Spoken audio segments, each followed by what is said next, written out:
పిలవని పేరంటాలు ఎవరని, ఆ ఎవరని తెలిస్తే గౌరవిందామని. కొందరు నాకక్కలు, కొందరి చెల్లెళ్ళకి నేనక్కను. అందరం అక్కమ్మ చెల్లెళ్ళం.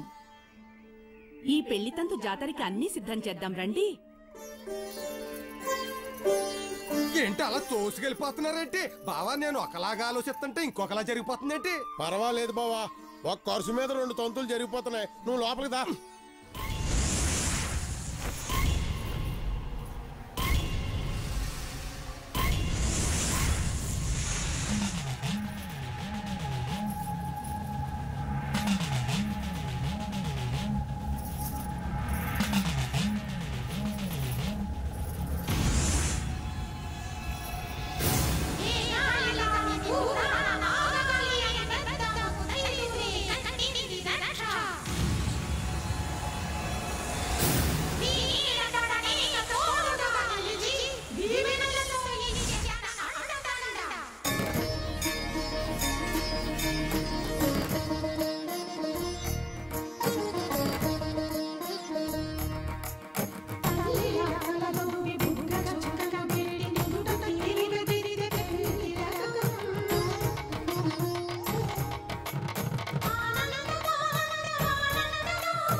నువ్వు మా అమ్మవి.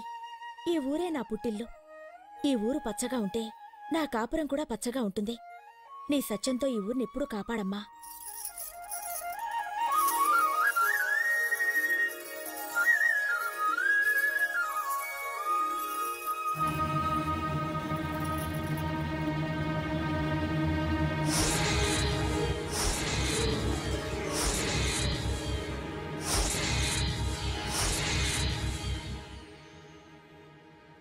అమ్మా, అందరూ బయట ఎదురు చూస్తున్నారు, రండమ్మా.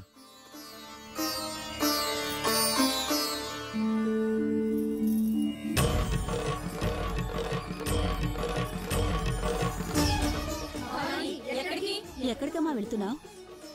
విజయ వెంటే నేను వెళ్ళాలి. ఏమిటి ఆతృత? ఆమె భర్తకు ప్రాణగండమైన 5 దుర్దినాలు విజయ పసుపు కుంకుమలను తరుముతున్నాయి. మరి అంత దురదృష్టం చేత ఆమెకెందుకు 3 ముళ్ళు వేయించావు? ఆ పసుపుతాడు బంధమే అతని దురదృష్టాన్ని కాపాడాలి కాబట్టి. నువ్విక్కడి నుంచే కాపాడగలవు కదా. నీ శక్తికి మించిన దురదృష్టం అది. ఏ శక్తినైనా మించిన మృత్యుగండమది. కాబట్టి నేను వెంట ఉండి తన పసుపు కుంకుమలను కాపాడుకోవాలి. భవానీ, నువ్వీ ఊర్ని కాపాడ్డానికి వెలసిన గ్రామదేవతవి. అది మర్చిపోయి నువ్వీ ఊరి పొలిమేర దాటితే ఈ ఊర్ని ముంచేయడానికి ఆ సముద్ర వికృతి నోరు తెరుచుకుని ఎదురు చూస్తోంది. చూడు, నువ్వెళితే ఈ ఊరంతా జలమయమైపోతుందమ్మా. నేను వెళ్ళకపోతే ఆ అమాయకురాలి జీవితం 5వ తనం అనంతవాయువుల్లో కలిసిపోతాయి. అలా విధిరాత విషమించి వికృతమైతే మమ్మల్ని పిలిచి ఆవాహన చేయి. వచ్చి అందరి చేతులతోటి ఆ అవాంతరాన్ని అంతం చేద్దాం. విజయ బ్రతుకుని కాపాడుదాం. అంతవరకు ఏం జరిగినా ఈ ఊరి పొలిమేర దాటందని ప్రమాణం చేయి.